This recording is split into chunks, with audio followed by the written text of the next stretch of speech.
नमस्कार विद्यार्थियों, एक बार पुनः आप सभी का स्वागत है, अभिनंदन है जीके एंड जीएस की क्लास में। और पार्ट ये हमारा है 26 नंबर का, 26 नंबर का है। और आज की क्लास में भी हम 15 क्वेश्चन का डिटेल रूप से एनालिसिस करेंगे। तो क्लास को स्टार्ट कर लेते हैं बिना किसी टाइम वेस्ट के, और क्लास को जरूर से शेयर जरूर कर देना अपने साथियों के साथ। तो आज का पहला क्वेश्चन आ रहा है आपके सामने। सन 1922 में भील सेवा मंडल की स्थापना किसने की थी? तो ये स्थापना की थी अमृतलाल विठल दास ठक्कर ने। ऑप्शन नंबर 2 हमारा हो गया है आंसर। तो हमारे पास क्या है? भील सेवा मंडल। भील सेवा मंडल, इसकी स्थापना हुई थी। ये कब हुई थी? ये इसकी स्थापना हुई थी, ये हुई थी 1922 में।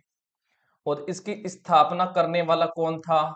अमृतलाल, अमृतलाल विठल दास, विठल दास ठक्कर।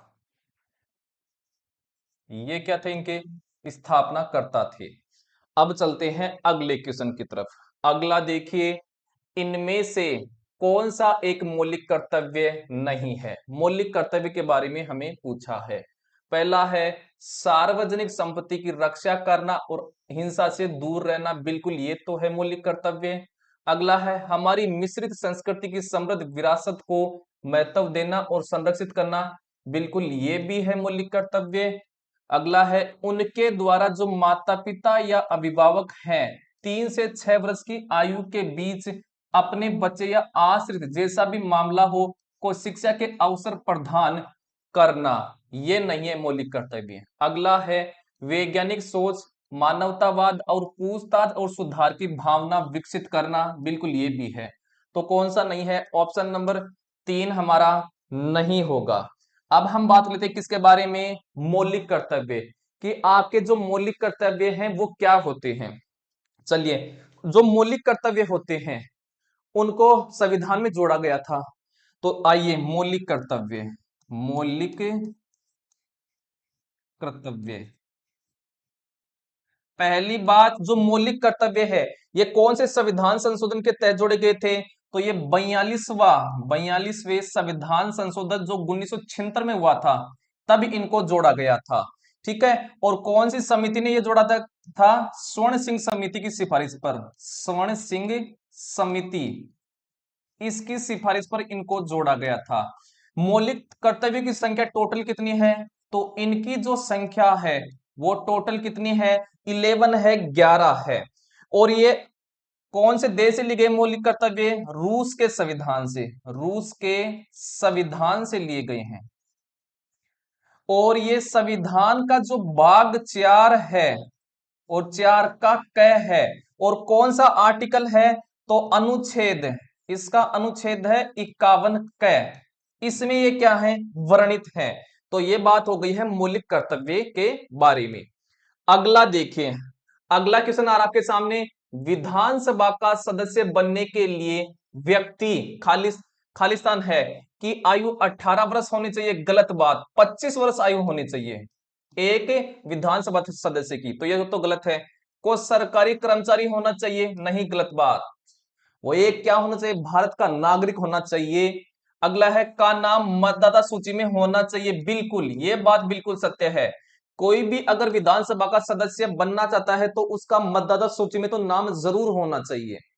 अगला है 55 वर्ष के बाद आवेदन नहीं कर सकता, यह बात भी क्या है? गलत है। ठीक है। तो यह हो गई किसके बारे में? विधानसभा का जो सदस्य है, कैंडिडेट है, अगर कोई बनना चाहता है तो उसकी योग्यता क्या है? कि उसकी आयु 25 वर्ष होनी चाहिए और मतदाता सूची में उसका नाम होना चाहिए, प्लस में वो भारत का नागरिक होना चाहिए। नेक्स्ट क्वेश्चन देखिए। अगला है भारतीय खेल प्राधिकरण, जिसको एसआईए बोला जाता है, की स्थापना किस वर्ष की गई थी? तो इसकी स्थापना की गई थी 1984 में, 1984 में। ऑप्शन नंबर 2 हमारा हो जाएगा आंसर। तो हमारे पास है भारतीय खेल प्राधिकरण, प्राधिकरण, इसकी जो स्थापना हुई थी ये तो कब हुई थी? 1984 में। और इसका जो हेडक्वार्टर है, मुख्यालय, वो कहां पर है? नई दिल्ली में है, न्यू दिल्ली में है। ठीक है, ये बात ध्यान होनी चाहिए किसके बारे में, आपका भारतीय खेल प्राधिकरण, जिसको बोला जाता है क्या, SIA बोला जाता है, उसके बारे में आपको बात ध्यान होनी चाहिए, जिसकी स्थापना 1984 में हुई थी और इसका हेडक्वार्टर कहां पर है, नई दिल्ली में है, न्यू दिल्ली में है। अगला क्वेश्चन देखिए, अगला है ठोस बेकिंग सोडा और तरल विनेगर को मिलाने पर कौन सी गैस का निर्माण होता है। तो ये गैस कौन सी बनती है, कार्बन डाइऑक्साइड गैस बनती है। तो ऑप्शन नंबर पहला ही हमारा हो जाएगा आंसर, जिसको क्या बोला जाता है, CO2 बोला जाता है। आपका जो बेकिंग सोडा होता है, बेकिंग सोडा, बेकिंग सोडा जो होता है इसका सूत्र क्या होता है, NaHCO3, अर्थात ये होता है सोडियम हाइड्रोजन कार्बोनेट होता है। बेकिंग जो सोडा होता है ये क्षारीय प्रकृति का होता है, क्षारीय प्रकृति का होता है। इसका उपयोग अग्निशामक यंत्र में किया जाता है, अग्निशामक यंत्र में किया जाता है। इसके अलावा इसका उपयोग रसोई घर में, रसोई घर में खस्ता स्वादिष्ट पकोड़े बनाने में किया जाता है, स्वादिष्ट पकोड़े बनाने में किया जाता है। अब हमारे पास है विनेगर, विनेगर जो होता है जिसको बोला जाता है सिरका, और सिरका जो होता है इसमें कौन सा अम्ल पाया जाता है, इसमें अम्ल पाया जाता है एसिटिक अम्ल, एसिटिक अम्ल पाया जाता है, एसिटिक एसिड पाया जाता है, जिसका सूत्र होता है CH3COOH, और जो सिरका होता है ये अम्ल प्रकृति का होता है। अब ध्यान में रखें, जब आपका बेकिंग सोडा मतलब NaHCO3 और प्लस सिरका जो है विनेगर है उसमें क्या पाया जाता है, एसिड पाया जाता है, और कौन सा, CH3COOH पाया जाता है। जब ये आपस में क्रिया करेंगे तो क्या बनेगा, आपका साल्ट बनेगा, मतलब साल्ट बनेगा प्लस H2O बनेगा और प्लस CO2 बनेगा। ठीक है, इस प्रकार से प्रोडक्ट बनते हैं। तो देखिए कौन सी गैस बन रही है, CO2 गैस बन रही है, ये बात आपको ध्यान में रखनी है। ठीक है, अब चलते हैं अगले क्वेश्चन की तरफ। अगला देखिए, यूकेरियोटिक कोशिका के संदर्भ में निम्नलिखित में से कौन सा सत्य है, सत्य कथन की हमें पहचान करनी है। पहला है नाभिकीय झिल्ली अनुपस्थित होती है। तो नाभिकीय झिल्ली तो उपस्थित होती है, लेकिन नाभिकीय झिल्ली अनुपस्थित किसमें होती है, प्रोकैरियोटिक में। तो ये तो प्रोकैरियोटिक कोशिका की विशेषता है, प्रोकैरियोटिक। ठीक है, लेकिन यूकेरियोटिक में तो नाभिकीय झिल्ली उपस्थित होती है। अगला है गुणसूत्र वर्ताकार होता है और एक बिंदु पर कोशिका झिल्ली से जुड़ा होता है। ये तो किसकी विशेषता है, प्रोकैरियोटिक कोशिका की विशेषता है, प्रोकैरियोटिक, प्रोकैरियोटिक कोशिका की विशेषता है। गुणसूत्र होते हैं इसमें रेखिक पाए जाते हैं, किसमें, आपके जो यूकेरियोटिक कोशिका उसमें पाए जाते हैं रेखिक गुणसूत्र। ठीक है, अगला है सुगंठित नाभिकीय झिल्ली युक्त पृथक केंद्र होता है। बिल्कुल ये बात सत्य है, यानी जो नाभिक होता है उसके चारों ओर पाई जाती है एक मेम्ब्रेन पाई जाती है, किसमें, यूकेरियोटिक में। तो ऑप्शन नंबर 3 हमारा हो जाएगा आंसर। आगे है राइबोसोम है, ये 70S होता है, नहीं, 70S राइबोसोम तो किसमें होता है, प्रोकैरियोटिक कोशिका में होता है, प्रोकैरियोटिक सेल्स में होता है। यूकेरियोटिक जो होता है कोशिका, यूकेरियोटिक, यूकेरियोटिक कोशिका, इसमें जो आपका राइबोसोम होता है वो 80S प्रकार का होता है। कैसा होता है, 80S प्रकार का होता है। तो ये बात ध्यान रखनी है किसमें, यूकेरियोटिक कोशिका के बारे में। ठीक है, अब आपको मैं बता देता हूं कि यूकेरियोटिक कोशिका में ध्यान रखना, एक तो होता है माइटोकॉन्ड्रिया, माइटोकॉन्ड्रिया, एक आपका होता है हरित लवक, हरित लवक। इनमें जो राइबोसोम होता है वो होता है 70S प्रकार का, और माइटोकॉन्ड्रिया और हरित लवक होते हैं, ये क्या होते हैं, यूकेरियोटिक कोशिका होते हैं। तो ये अपवाद है, ये ध्यान में रखना है। अब आपका जो राइबोसोम होता है इसको प्रोटीन फैक्ट्री के नाम से जानते हैं, प्रोटीन फैक्ट्री, क्योंकि ये किसका निर्माण करता है, प्रोटीन का निर्माण करता है। माइटोकॉन्ड्रिया होता है इसको पावर हाउस ऑफ सेल कहा जाता है, माइटोकॉन्ड्रिया को कोशिका का शक्ति ग्रह कहा जाता है, कोशिका का शक्ति ग्रह, पावर हाउस ऑफ सेल कहा जाता है। ये बात ध्यान में होनी चाहिए। अगला देखिए, अगला क्वेश्चन है पदार्थ और ऊर्जा के संदर्भ में इनमें से कौन सा कथन सत्य नहीं है, सत्य कथन नहीं है वो हमें बताना है। पहला है प्राकृतिक प्रणालियों में ऊर्जा और पदार्थ दोनों एक निकाय के अंदर संरक्षित होते हैं। बिल्कुल ये बात तो सत्य है। नेक्स्ट है ऊर्जा और पदार्थ प्राय एक निकाय के अंदर चक्रित होते हैं और पदार्थ और ऊर्जा के विभिन्न रूप परस्पर क्रिया करने में सक्षम होते हैं। बिल्कुल ये बात भी सत्य है। अगला है ऊर्जा और पदार्थ का रूप नहीं बदला जा सकता है, लेकिन उन्हें निर्मित या नष्ट किया जा सकता है। यह बात गलत है। ऊर्जा एक रूप से दूसरे रूप में बदलती है। जैसे आपका सेल होता है, सेल जो होता है वो प्रकाश ऊर्जा किसमें बदलता है? आपकी विद्युत ऊर्जा में बदलता है। जैसे मान लीजिए विद्युत ऊर्जा है और ये बल्ब एक वायर के जरिए बल्ब में आ रही है, तो विद्युत ऊर्जा किसमें बदल रही है? प्रकाश ऊर्जा में बदल रही है। तो ऊर्जा एक रूप से दूसरे रूप में बदलती है, ऊर्जा को नष्ट नहीं किया जा सकता है। ठीक है, तो ये बात गलत हो गई है। अगला है, तो ये हमारा ऑप्शन 3 ही आंसर हो जाएगा कि ये गलत है। वैज्ञानिक पदार्थ ऊर्जा के प्रवाह और अंतःक्रियाओं का अध्ययन करने की कोशिश करते हैं, जबकि अभियंता प्राय किसी दी गई प्रणाली के सापेक्ष निविष्टियों को कम करना चाहते हैं तथा पदार्थ और ऊर्जा के निर्गतों को अधिकतम करने का प्रयास करते हैं। तो यह बात भी क्या है? सत्य है। तो ऑप्शन नंबर कौन सा हो गया है? 3 हमारा आंसर हो गया कि ऊर्जा एक रूप से दूसरे रूप में बदलती है। ठीक है, और ऊर्जा को नष्ट नहीं किया जा सकता है। अगला देखिए, अगला क्वेश्चन है, किसने सांझा को जीवन भर आगरा में कैद रखा था? आगरा जो जेल थी उसमें किसने कैद रखा था? तो ये रखा था किसने?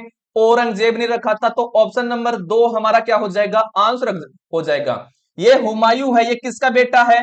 तो ये बेटा है बाबर का। किसका है? बाबर। ये बाबर वही व्यक्ति है जिसने मुगल वंश की स्थापना की थी। मुगल वंश किसकी की थी? मुगल वंश की स्थापना, मुगल वंश की स्थापना की थी। बाबर ने एक लड़ाई लड़ी थी, और वो कौन सी लड़ाई थी? पानीपत की लड़ाई थी। तो इन्होंने एक लड़ाई लड़ी थी 1526 में, पानीपत की लड़ाई, पानीपत की लड़ाई।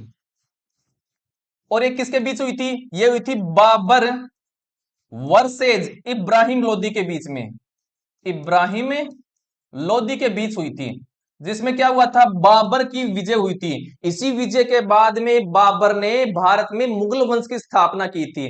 तो मुगल वंश का जो संस्थापक है ये कौन है? आपका बाबर है। बाबर के बाद में गद्दी को कौन संभाला था? हुमायूं संभाला था। और ये बाबर का बड़ा पुत्र था। क्या था? बड़ा पुत्र था। ठीक है, अगले क्वेश्चन की तरफ प्रस्थान करते हैं। अगला देखिए, निम्नलिखित में से कौन सा घटनाक्रम समय के साथ गलत रूप से सुमेलित है? मतलब गलत कौन सा है? पहला है 1917 में चंपारण आंदोलन हुआ था। यह बात बिल्कुल सत्य है। 1919 में रोलेट रोलेट सत्याग्रह हुआ। यह बात भी सही है। 1921 में खिलाफत आंदोलन हुआ। यह बात भी सत्य है। अगला है 1925 में बारडोली में किसान आंदोलन हुआ। यह बात गलत है। जो बारडोली में किसान आंदोलन हुआ था वो हुआ था 1928 में, 1928 में हुआ था। अब चलते हैं अगले क्वेश्चन की तरफ। अगला देखिए, अगला क्वेश्चन है, निम्नलिखित में से कौन सा नृत्य रूप मिजोरम से संबंधित है? तो मिजोरम का नृत्य आपका चेराव नृत्य। ऑप्शन नंबर 4 हमारा हो जाएगा आंसर। जो चेराव नृत्य है इसी को ही बांस नृत्य के नाम से जानते हैं। कौन सा नृत्य है ये? बांस नृत्य के नाम से जाना जाता है। अब सुनिए, तो ये क्या हो गया? मिजोरम का नृत्य है। हमारे पास है कर्मा नृत्य। जो आपका कर्मा नृत्य है ये आदिवासी नृत्य है। क्या है? आदिवासी नृत्य, आदिवासी नृत्य है। तो जो कर्मा नृत्य हो गया ये आदिवासी नृत्य हो गया। और ये किस राज्य का है? तो ये आपका छत्तीसगढ़ का हो जाएगा। इसके अलावा छत्तीसगढ़ के अलावा आपका झारखंड, एमपी और ओडिशा का है। तो ये कहां पर किया जाता है? छत्तीसगढ़, झारखंड, इसके अलावा ओडिशा। तो छत्तीसगढ़, झारखंड और ओडिशा का है। इसके अलावा एमपी, मध्य प्रदेश का, यहां पर इनमें ये नृत्य किया जाता है। अगला है लाहो नृत्य। लाहो नृत्य, तो जो आपका लाहो नृत्य होता है ये जयंतिया जातियों द्वारा किया जाता है। जयंतिया जो जाति होती है उनके द्वारा ये नृत्य किया जाता है। और जो लाहो नृत्य है ये मेघालय में किया जाता है। मेघालय का नृत्य है। मेघालय, कौन सा? मेघालय का नृत्य है और जयंतिया जाति द्वारा किया जाता है। आगे हमारे पास आता है हटलारी नृत्य। तो हटलारी जो नृत्य होता है ये हिमाचल प्रदेश का होता है, हिमाचल प्रदेश, वहां का ये नृत्य है। कहां का? हटलारी नृत्य है। अगला क्वेश्चन देखिए, अगला है कर्नाटक संगीत की शुरुआत किसने की थी? तो कर्नाटक संगीत की शुरुआत की थी किसने? पुरंदर दास ने की थी। ऑप्शन नंबर 2 हमारा हो जाएगा आंसर। और कर्नाटक का एक नृत्य ध्यान में रखना है, वो है यक्षगान नृत्य है, यक्षगान नृत्य है। ठीक है, नेक्स्ट क्वेश्चन देखिए, अगला है निम्नलिखित में से विश्व की सबसे ऊंची झील कौन सी है? तो सबसे ऊंची झील है आपकी काजिन सारा झील है। ऑप्शन नंबर पहला हमारा क्या हो जाएगा? आंसर हो जाएगा। अब सुनिए, ये जो झील है ये कहां पर है? ये आपकी रूस में है। कहां पर है? रूस में है। वूलर झील जो है ये अभी कहां पर है? जम्मू एंड कश्मीर में। और ये भारत की सबसे मीठे पानी की झील है। क्या है? भारत की सबसे मीठे पानी की झील है। ठीक। बेकाल जो झील है ये कहां पर है? ये भी आपके रूस में है। कहां पर है? रूस में। और गुरु डोंगमार झील है ये आपके है सिक्किम में है, सिक्किम। तो ये आपकी है सिक्किम में। ठीक है, अगला क्वेश्चन देखिए, अगला क्वेश्चन है 1 ग्राम वसा कितनी ऊर्जा अवमुक्त करता है? तो 1 ग्राम वसा से आपकी 9 किलो कैलोरी ऊर्जा प्राप्त होती है। ऑप्शन नंबर 4 हमारा हो जाएगा आंसर। अब सुनिए, जो वसा होती है, वसा जो होती है ये मानव शरीर को सर्वाधिक ऊर्जा देता है, मानव शरीर को सर्वाधिक ऊर्जा देता है, सर्वाधिक ऊर्जा। एक हमारे पास आता है कार्बोहाइड्रेट, कार्बोहाइड्रेट। 1 ग्राम कार्बोहाइड्रेट से 4.34 किलो कैलोरी ऊर्जा प्राप्त होती है, ये बात भी ध्यान रखना है। और कार्बोहाइड्रेट को किस नाम से जाना जाता है? ऊर्जा प्रदान करने वाला भोजन, ऊर्जा प्रदान करने वाला भोजन, करने वाला भोजन, जिसको इंग्लिश में कहा जाता है एनर्जी प्रोवाइडिंग फूड। क्वेश्चन कई बार आया है कि एनर्जी प्रोवाइडिंग फूड किसको कहा जाता है? कार्बोहाइड्रेट को। या ऊर्जा प्रदान करने वाला भोजन कहा जाता है कार्बोहाइड्रेट को। एक हमारे पास आता है प्रोटीन। इस प्रोटीन का भी दूसरा नाम क्या है? वो है शरीर का निर्माणकारी तत्व है, शरीर का निर्माण करने वाला भोजन, निर्माण करने वाला भोजन, वाला भोजन। अर्थात बॉडी बिल्डिंग फूड कहा जाता है किसको? प्रोटीन को कहा जाता है। ठीक है, अगला क्वेश्चन देखिए, अगला है निम्नलिखित में से कौन सा खनिज दांतों के इनेमल को सख्त बनाता है और दंत क्षय को रोकता है?